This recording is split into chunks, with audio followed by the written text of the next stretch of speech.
Hey, YouTube. How is it going? I hope all is good.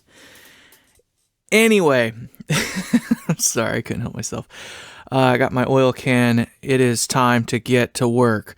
My apologies. I have, again, just gotten so busy that I have not produced anything in a while. My apologies. This video that we're about to watch, I already did once. And I tried to make it as short as I could, given the kind of content that it was, and I did really well with that. But then I sat on it for like a week, just because I wasn't quite sure, what I wanted to do, if I wanted to release it. And I'm kind of glad I did wait, because that pedal show came out with that episode with Robin Ford showing off his Dumble ODS. And the reason I'm happy that I waited was, I think some of the things I was going to say, or did say, about Dumble and his amps wouldn't have landed very well. Not that they were untrue or were off base or whatnot, but just that, being the larger guitar community, maybe some of them, some people aren't quite aware of the mystique and some of the quirks and some of the things about Dumble, Alexander as a person, let alone as a builder. But, it was like one of those things where I was glad I waited, because now it makes what I was gonna say a little bit more poignant, I guess is the term for it. I don't know. In either case, today we're gonna talk about boutique amp makers, the art of science and mystery, because there's a lot of mystery involved with it. But more or less, this is going to kind of round out to why having a story is more important than making an amp. So let's move on. A little bit about me. Not that I need to justify myself, I guess, but I just want to give you some background about myself and kind of where my attitude towards some things comes.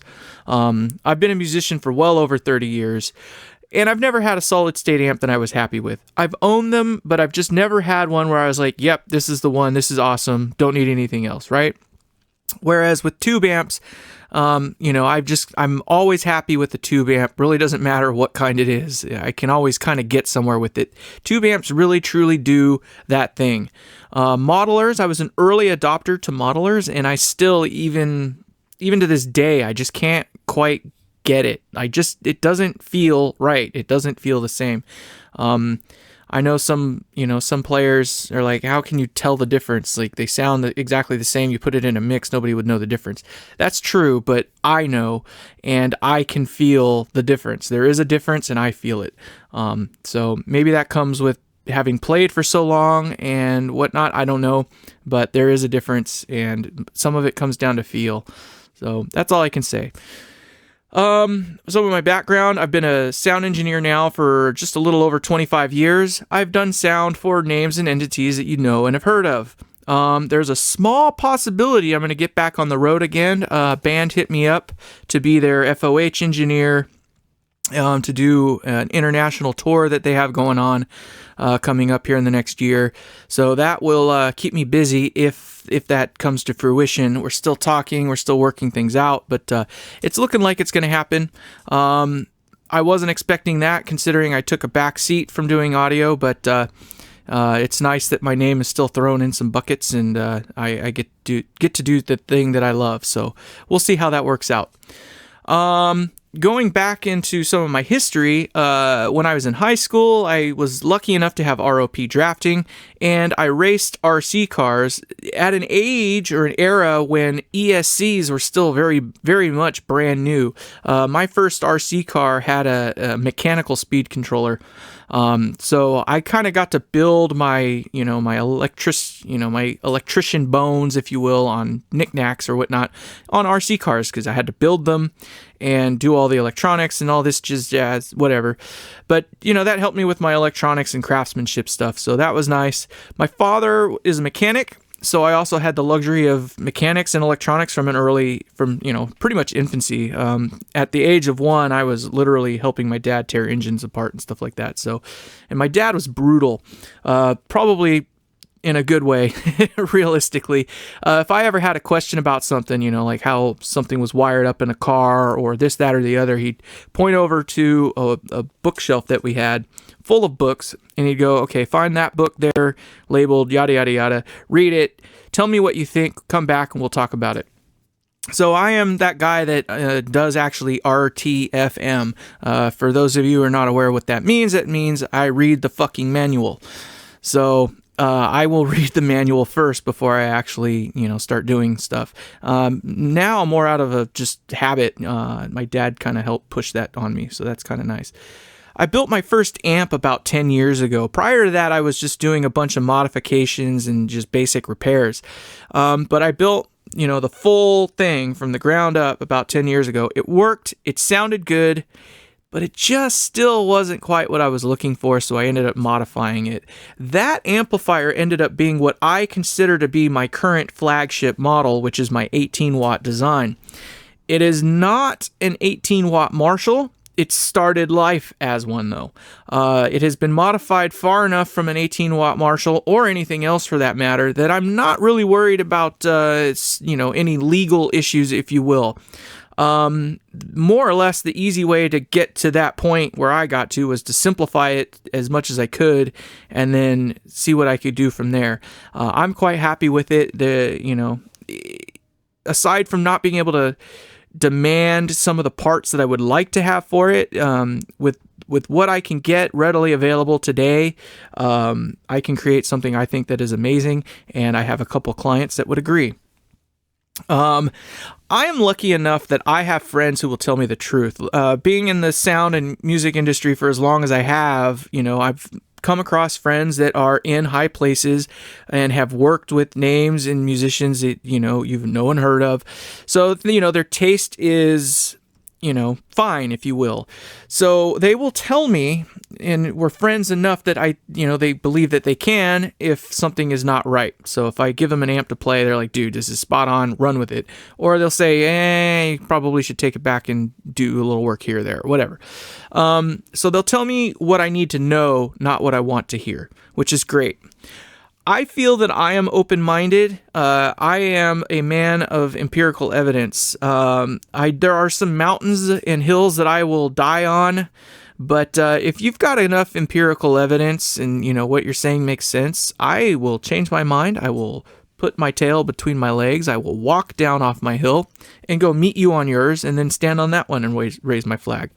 So I think that's, luckily for me, a character trait that I feel that I have, and I think that's important for others to have too, especially in an industry where, sound being as subjective as it is, there really is no telling what some person might like, another may not. So you kind of have to have some thick skin, but you also have to be malleable to, realize that, sometimes you got to change your ways to meet the larger market, if you will.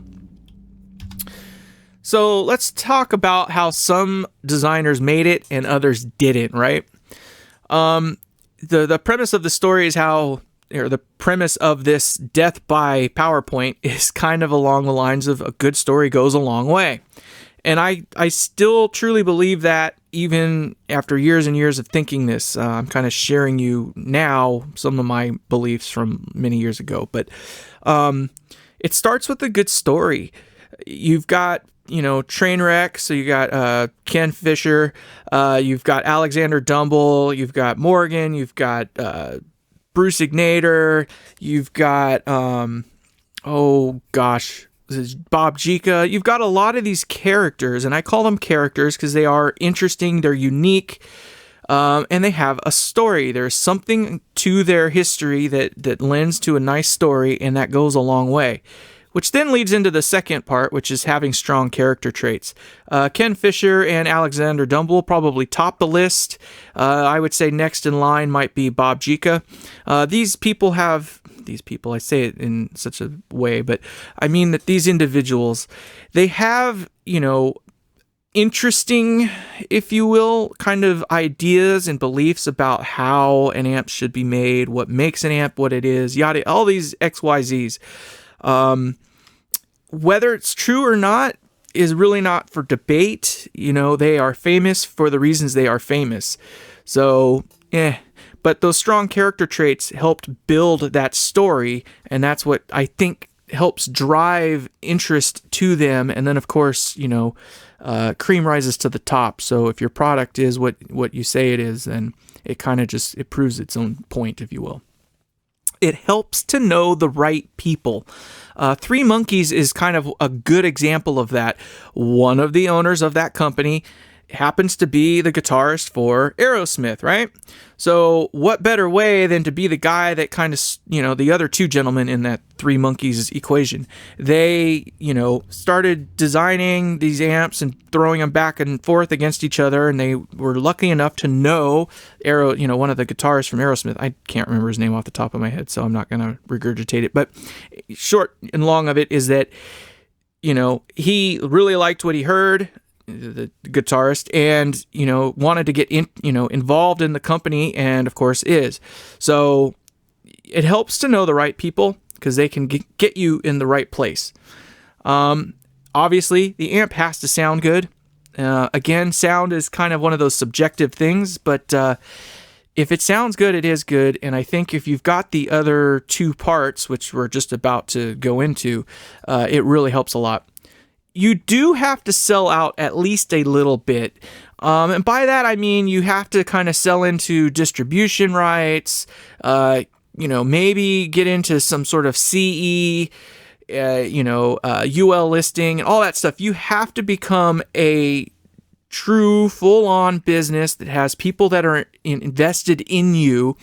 You can't just be a guy in the garage anymore and really make it to a household name, I don't think, anymore. I think we've gotten to a point where gentlemen like that are far and few between, and the ones that do, work that way are pretty small comparatively to, the likes of Morgan, Two Rock and all them other guys, right? But a little bit less, again, if points 1 and 2 are well covered, right? So again, if you're an interesting character and you've got a cool story and you got a great sounding amp, you probably don't have to sell out quite as much as someone else may in order to get to that, ubiquitous household name. You also have to be a good businessman. This kind of ties into the previous point a little bit. It doesn't matter if you build the greatest amps in the world, right? If nobody knows, we're kind of going back a few points here. If nobody knows who you are and you can't get to that point and you don't have a business that can make it, is viable, you're going to fail. And there's a couple makers that we'll talk about in here that kind of did fail a little bit, even though you could say that they made it, if you will. I'm using my quotation fingers, but let's take a little sip of our brewski here. And I apologize. I know we're doing Death by PowerPoint. If you already haven't left the building, I can't blame you.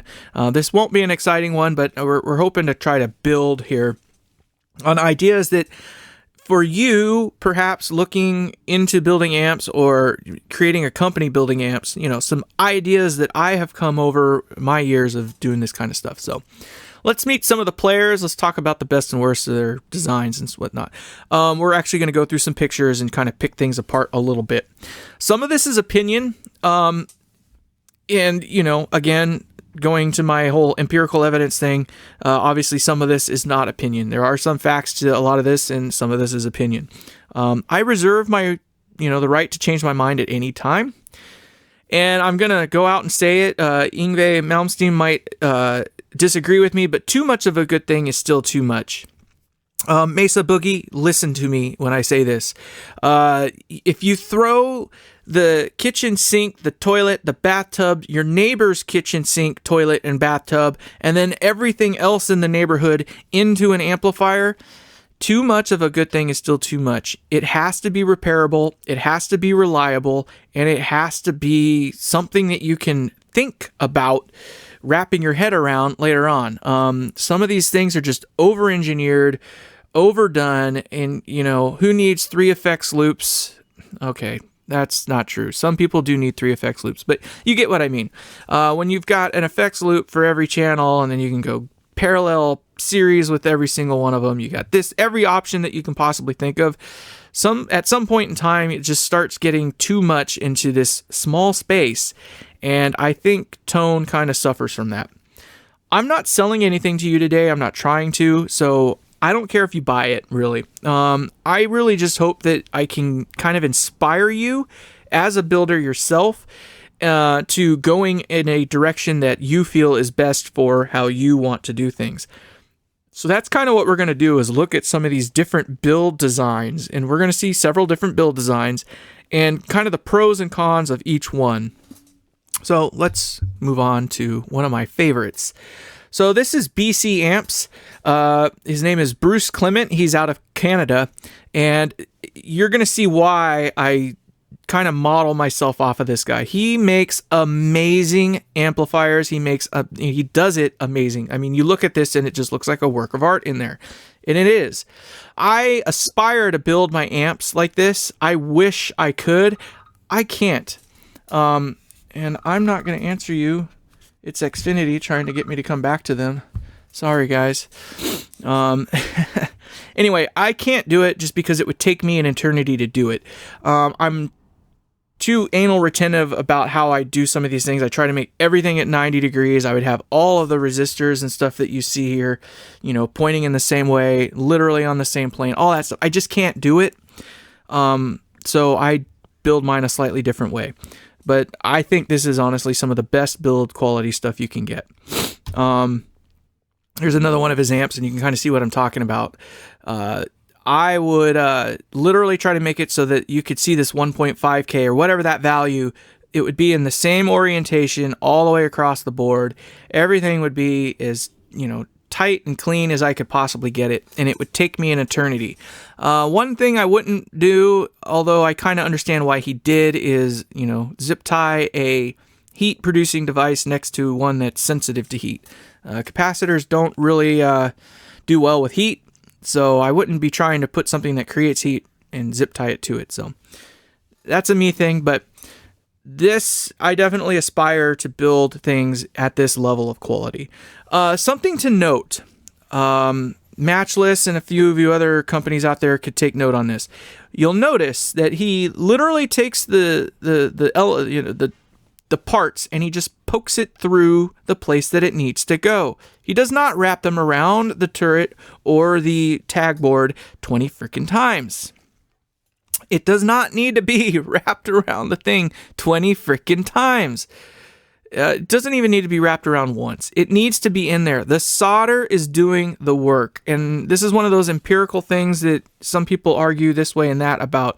I have not found anything empirical about having a physical connection, where the device will last longer than the solder. If the solder fails, you do not have an electrical connection. Period. So why are you trying to wrap the thing around 500 freaking times? It just doesn't need to be done. So as you can see, he pokes it through and he puts on the amount of solder needed in order to make a secure connection. That is the way I feel is the right way. No more, no less. Until I come across actual empirical evidence that can prove that point wrong, well, we'll see when we get there. Moving on. High watt. So Dave Reeves and Harry Joyce fame, right? They started in the late 60s, became more popular in the 70s or whatnot. They make amazing amps. Many people look at this and, this is like the end-all be-all of how an amp should be made. There are some downsides to this build style, though. And we'll probably see a little bit more here in this next picture. But you can see he likes larger chassis. And, they use everything kind of in line with each other and very much straight and 90-degree angles and whatnot. Beautiful, beautiful amps, but there is an issue with them.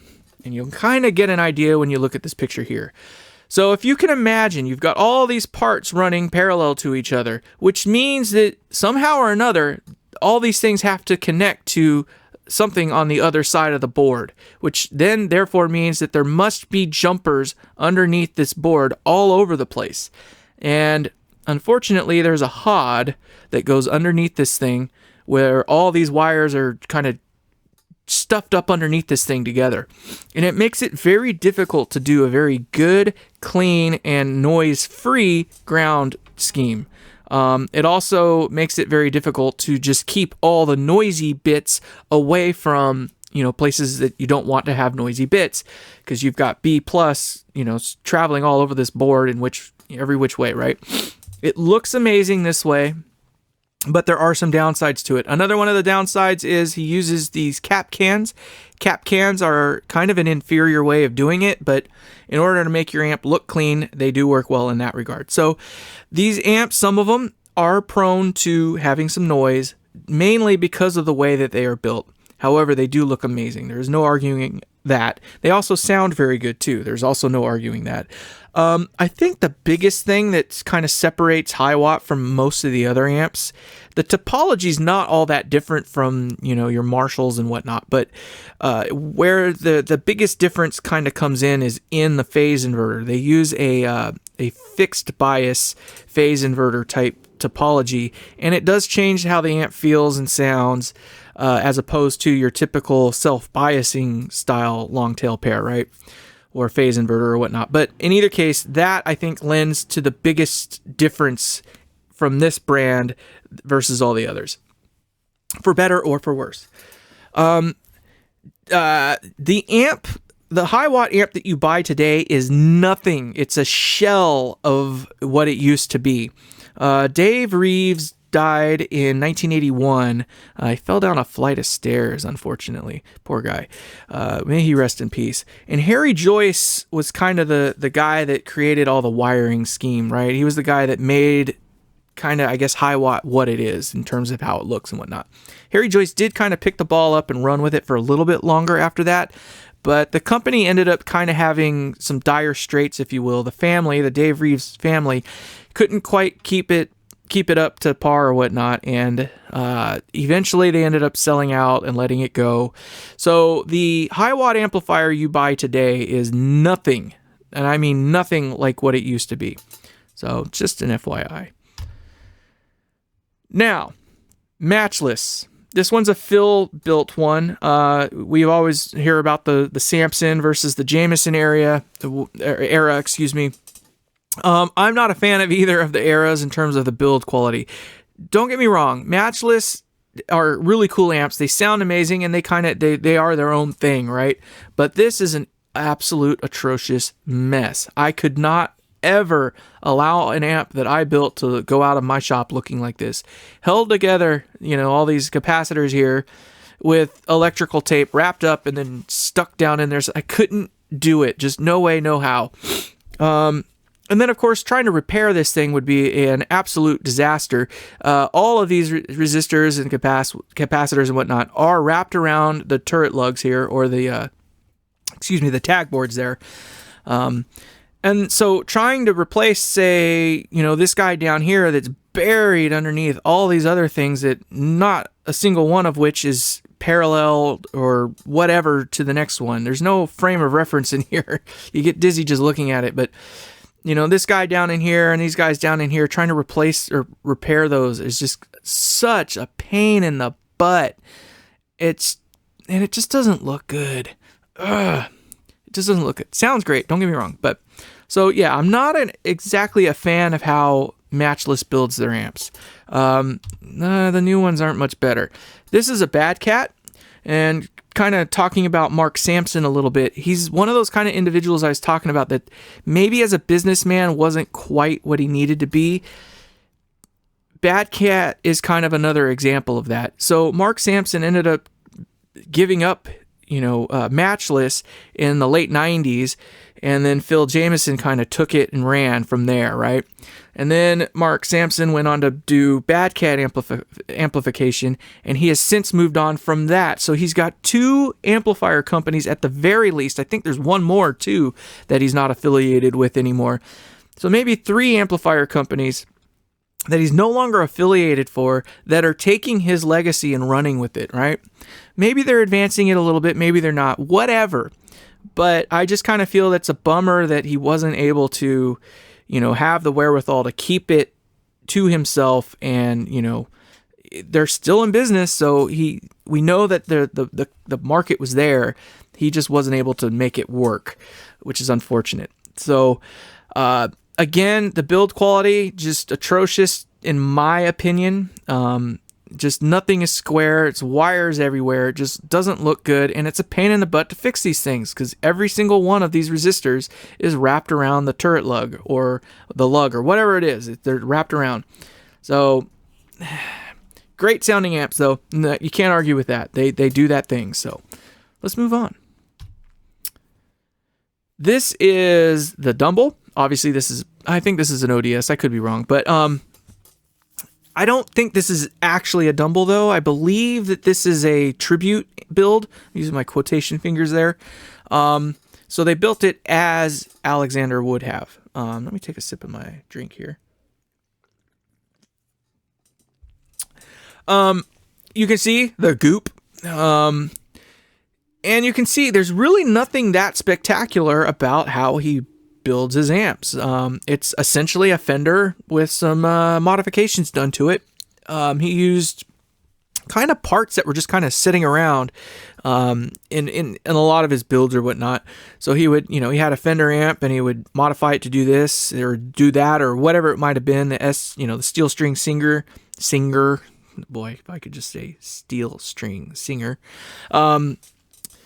It was just a modified Fender in many ways. And most of his amps were kind of based on some sort of a Fender design. And then the goop thing. Like, come on, dude. I get it. Maybe at the time he thought he really had something unique going on. Now that we've de-gooped the amp, we kind of see that there's really not anything spectacular going on. It is a replicatable sound, but is it? With that pedal show, we kind of saw that portion where Robin was talking about switching amps with Larry Carlton, and they both looked at each other and were like, nope, I want my amp back. So even amps that are of the same build, but yet for different people, sounded completely different in other people's hands, and even different in similar hands, I guess, if you will. They were so far apart that they both were like, no, I can't do it. All right. So the point being is too much of a good thing is still too much. It's kind of what I'm getting at there. You can see again, just nothing truly spectacular about how he built his amps. Other than the fact that he used this blue RTV silicone to cover everything up. I think it's true. I think there are no two amps that he built that sounded alike because he probably did something a little bit different in each one. And because of that, again, with the cream kind of rising to the top, he probably just put the right amp in the right hands at the right time. The one that he built for Robin Ford, it was inspired to do that sort of thing, and Robin was able to run with it, and that became kind of a signature thing for him. And I've heard 3 or 4 of these things on stage. One of them I'm not sure was real, but at least 2 of them I know were. And I will say that of the 3 or 4 that I've come across, only one of them actually stood out as being really cool. The other ones were just kind of, cool. It sounds like a nice amp. It didn't sound, oh my God. It just sounded like a nice amp. But the one standout in the small group that I got to work with over the years definitely did the thing. I wouldn't say that it was the best I've ever heard an amp sound. It was just, it did the thing, right? So in the right hands, I guess it can do whatever you need it to do. But here we can just kind of see there's nothing really all that spectacular about it. That's just a personal opinion. It's not that it's not spectacular. You get what I'm saying. So Dr. Z. I think Dr. Z really is truly bringing you the best value for the dollar that you can get. He's probably what I would consider on the verge of not being boutique really anymore. He's UL listed. He's CE, I think, listed now. He's got things dialed in to a point where, aside from having a full-on distribution deal with like BAD or whatever, He's, one of the few that are still doing it in a small shop with a small group of people just building amplifiers all day. And I think he's really able to bring you the value. His amps aren't exorbitantly expensive, and that's a good thing. Unfortunately, he does have some of these. He doesn't really design truly unique and, original designs. He kind of has like homages, or tribute style, if you will. Like the Jetta was like a Jet 12 or something like that from Ampeg. Like, he's got all these designs that he kind of pays homage to, and he modifies them a little bit.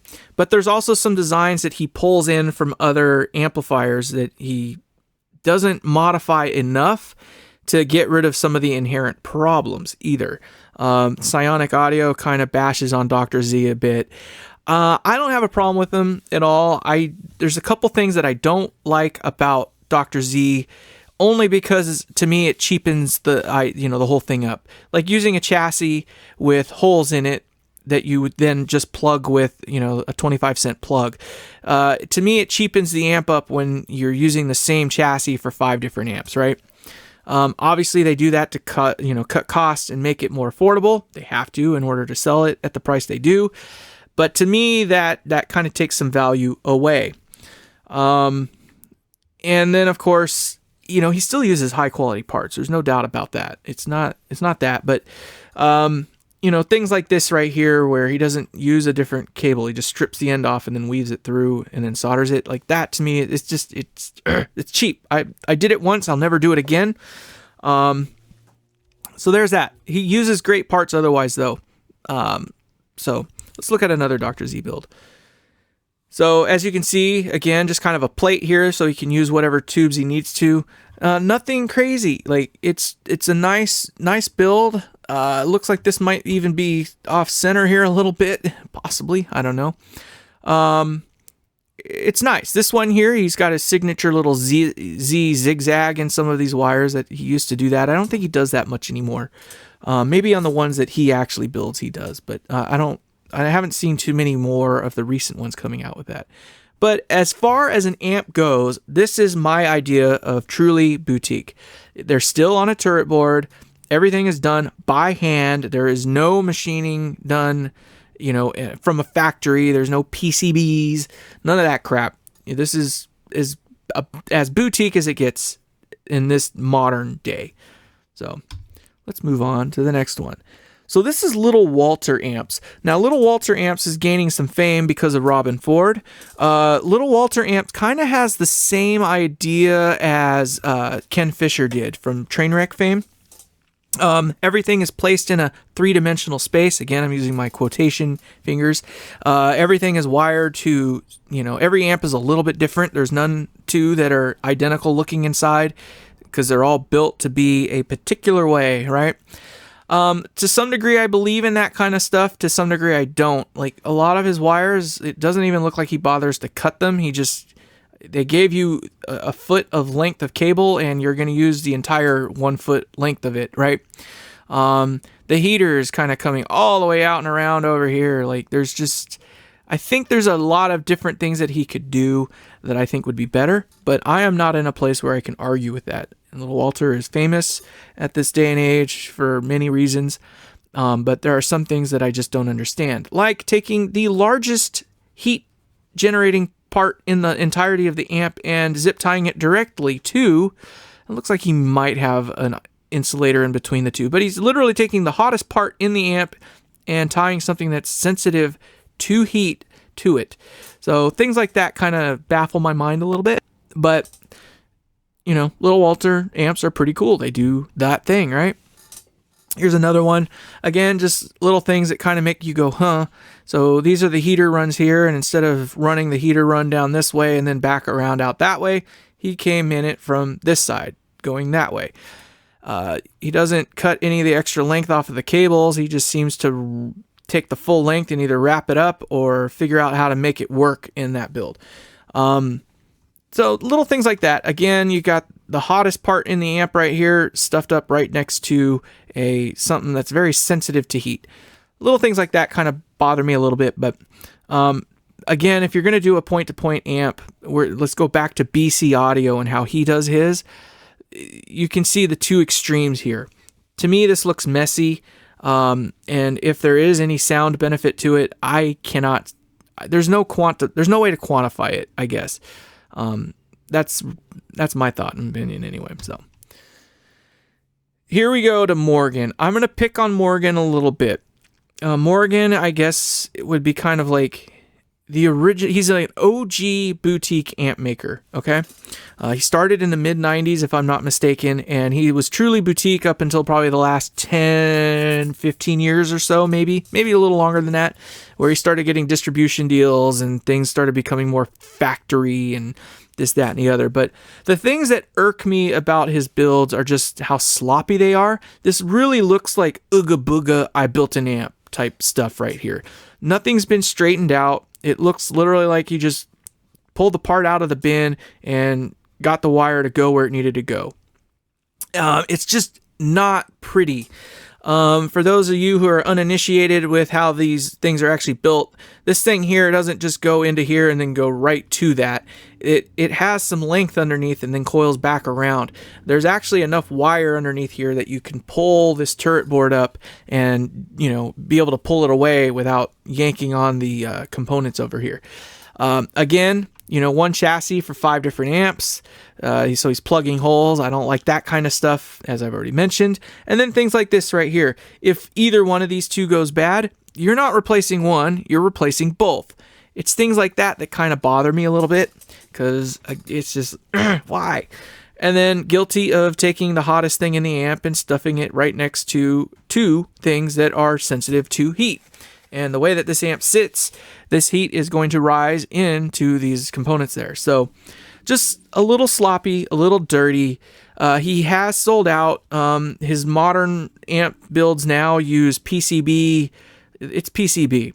It might be eyelets on either end, and it might be laid out exactly like this, but it's laid out on a PCB board, which really, to me, cheapens the build up even more. So, he makes great amps, though. They sound good. That's cool. There are some design flaws in many of his builds. Psionic Audio kind of shows or exposes some of those, where he's got the power section wired up wrong.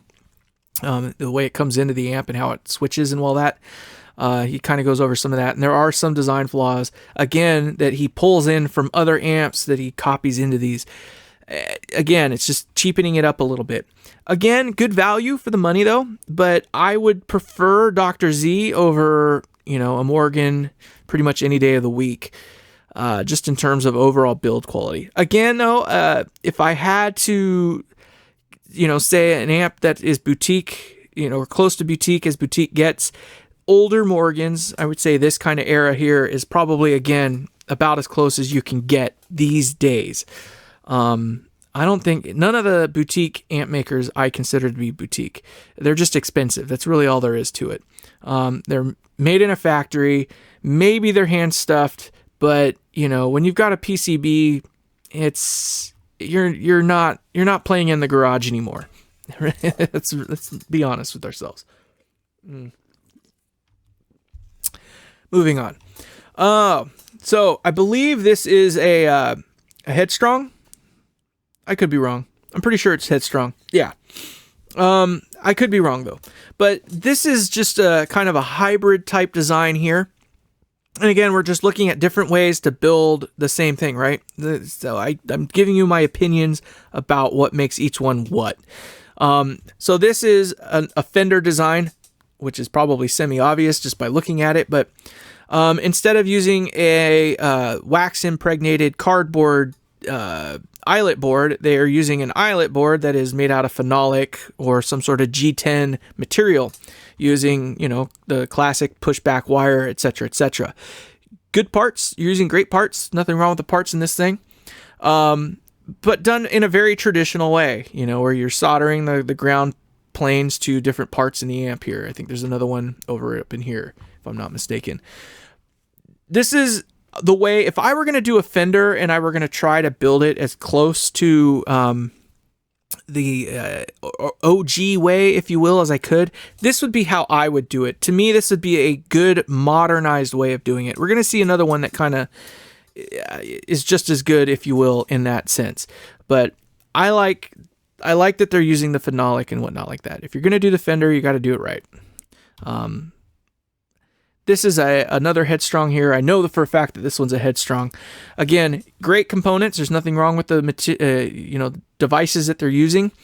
This is kind of done up in the whole spaghetti style, if you will. Pushback cloth, solid core wire on a wax impregnated cardboard eyelet board.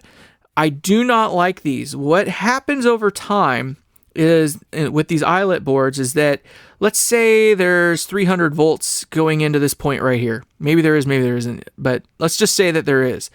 Well, over time, what it is that voltage will leach out, which means it can start to reach other components that it should not be getting to. Let's say that this guy right here should be 100% isolated from this guy there. Should never see a single tenth of a thousandth of a volt coming from this guy. Well, what can happen with eyelet board, the wax impregnated boards, is that voltage they can become conductive, and voltage will start to leach over to parts that should not have any voltage on them. It's a pain in the butt to work out and repair. Oftentimes, the only way to repair it is to take the board out and rinse it with alcohol completely, get it to dry out, and then sometimes even, wax impregnating them. What happens is that moisture begins to ingress into them over time because the wax dries out, or maybe you live next to the ocean or something like that, and it will start to make the board become conductive. Ungood. That is not good. I'm also just not a fan of carbon composition resistors. So this one is made as traditionally as possible. Beautiful amp. I'm sure it sounds great for now, but later on, 20, 30 some odd years from now, it might not sound so great because of voltage leaking around into places it shan't be. Moving on. Milkman. Great amps. A lot of them are Fender based. So yeah, there you have that. But Milkman is kind of another good example of a modern vintage hybrid, if you will. So made in the traditional way, as a Fender may have been, but again, using like a G10 or some other sort of phenolic material and turrets. This is the way I would prefer to do it if I were going to do it. It's just easier to work on. Again, using high dollar components. I'm torn. This is one of those things where I kind of feel the price versus performance doesn't match up, right? So as some of you may know, I like to use the Sozo stuff. I find that to be the end of the line for cost versus quality. The Jupiters, they are a little more expensive than the Sozo stuff. They're more expensive than most any other things. And I don't think that they provide any better of anything. Like, I don't think they sound better. I don't think they're not better necessarily. So you're spending more money for something that just says Jupiter on it. And some people might think that about Sozo. So what is inarguable is that, the generic no-name brand stuff that you can get for $1 or less is certainly not as good as Sozo, and certainly not as good as Jupiter. But I think that Sozo kind of fits right in that point where the money that you spend for them gets you the best that you can get. You can spend more, but it won't be any better. That's all.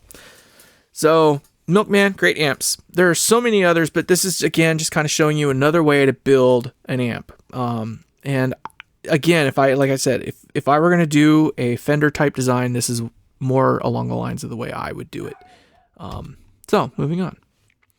Look at that beautiful beast. Woo-hoo! So this is my 30 watt design. This is actually my build here. And you can kind of see what I'm talking about. I try to do everything so everything's all nice and clean and tight and 90 degrees and this, that, and the other. All the values are facing up where you can see them. All of them. And I just try to make everything nice, straight, and clean as I can. The biggest heat maker in the amp right here is away from its other components. I do my nice little wavy ziggy-zag thing, whatever it is. I try to make my builds just as clean and tidy as I can. The input is far and away from all the noisy bits. In this particular design, there is no B+ that breaches the center line of this thing, so all the stuff that needs to be quiet is over here, and all the ground plane stuff is over on this side as well. So things like that are the things I try to keep in mind as I'm doing my designs. This is a prototype, and as a prototype, I'm usually trying different things, so some things are a little messy in here because the parts have come out more than once. But this is one of those ones where I tried doing that thing like Dr. Z, where I just took a wire and kind of stripped off the end and ran it through. I'll never do this again. It does not look professional to me. It's not certainly not a better way to do it. And so I'm going to be using, you'll see in the next picture, but more of a better, what I feel to be a better way to do it anyway. So as you can see, I just try to make everything nice and tidy, and I keep all the bits kind of where they need to be. So this is my 30-watt design. This is not an AC30, although it does have some bones in that regard. This is kind of like a hybrid between an AC30, a Trainwreck Liverpool, and my own design. It's kind of like all three kind of tied up into one. Some people would think that it's a doubling of this, which is my 18-watt design. It is not. This is also another one of my prototypes, so I'm doing some stuff, and you can see here that I've used the Romex wire for that. That will be my preferred way of doing it. I am going to go to different chassis that are narrower, so all this stuff here will shrink in a little bit, so it's not quite as open space as it is currently, which might help with some of these runs to get straight down and over and, whatever. But again, you can just see the work that I've done to try to make things kind of straight. I tried going through the turret board this way. I'm never doing that again. This is one of my earlier designs here. This one has the Paul Ruby mod on it. This one was featured in another video that kind of talks about that a little bit. I will not be using the Paul Ruby mod any longer. I have found another solution that I think works better. And the Chuck H mod, as it's called, it's not really his thing, but as it's called anyway, I will be using a Zener diode over the cathode bias resistor from this point on, because it does do a thing that does fix, I guess it fixes a problem. In this particular amp, you can see here, I also used a Zener to drop the voltage to the B+ a little bit. That is a clever way. So this thing has been tuned to get the result that I want. It sounds great, and in fact, this amp right here is what sold one of my first, models to somebody. He got a hold of this, and he was like, "I want that. Period. Get me that. I want it. Whatever it costs, get it to me." So I do have a couple of these sold now, which is great. So we'll get busy building those here pretty soon. Actually, I need to get busy with it because it's been on order now for at least a month or two. I need to get to work, darn it. So there you have it. You can kind of see here how I like to build my amps, and you can see how I draw some of my inspiration from BC amps.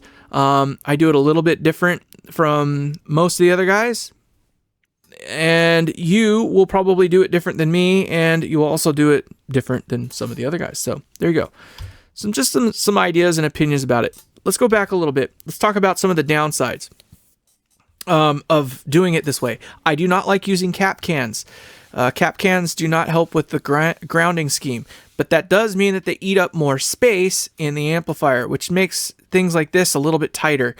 In future designs, I might try to find a way to tighten that up a little bit by either moving this over one, all these kind of over by one, so I can give this thing a little more space, or by, mounting these things in such a way where they're just a little bit further apart, whatever that might be. I'm just kind of hoping you try to see some of the downsides. Again, it would be awesome if I could just get a transformer that has the voltage I want, but this is a very cheap way to get what I need without affecting anything negatively and using parts that are readily available. That is my big thing. I am not so famous and popular that I can just go up and tell Hammond to order me, order 10 different versions or 10 of one type of thing a particular way. I don't have the time, the money, and the ability or whatever to demand that kind of stuff. So I try to make do with what is readily available. So that's why this thing became a fix. Other downsides, I guess, to this design is just there are none. No, one of them is that when you lay out like this, it's very difficult to get these things to line up directly in line with some of the parts that they go to attach to. So as you can see here, this guy here is a little bit away from its phase inverter. So things like that kind of make things challenging. So there are some upsides and downsides to everything, but this is as clean as I could get this one. So anyway, closing thoughts. First and foremost, if you've made it this far in the video, you are a super champ, and I can't thank you enough. So I hope that you got to learn something. I hope that, I answered maybe some questions that you had. Remember, these are my thoughts and opinions, nothing more. I implore you to create your own and decide what is best for you. Rome is not built overnight. Know that. So if you're just getting into building guitar amps, just know that your first build will not be as nice as your fourth or fifth. And I can tell you that from experience, that as I built more and more of the same amp, each one comes out just a little bit better and also is finished a little bit quicker. Don't be afraid to try things. Obviously the box is meant to be broken out of, rules are meant to be broken. I am doing some things in my amp that are not typical in other amp builds or designs. So I think I've got something different than what other people are offering. And I have a couple people at least that feel that it is the end all be all. So I have one person at least that is just smitten with what I've got coming out. So, I'm going to keep on doing it, but that doesn't mean it is the best. It just means it's a way. So you might find the better way. And just thank you. Just thank you. I am almost to 1,000 subscribers. It's freaking crazy. I never thought in a million years that people would watch this stuff. It's true what they say that, like if you make it, they will watch it. It's baffling my mind. So I can't thank you all enough for listening to me babble on while I sip my beer. So do stay in tune. I do have more coming, and it should be here a little bit sooner. I need to get busy doing some work in this realm. So I hope to see you in the next one. Thank you again. Bye-bye.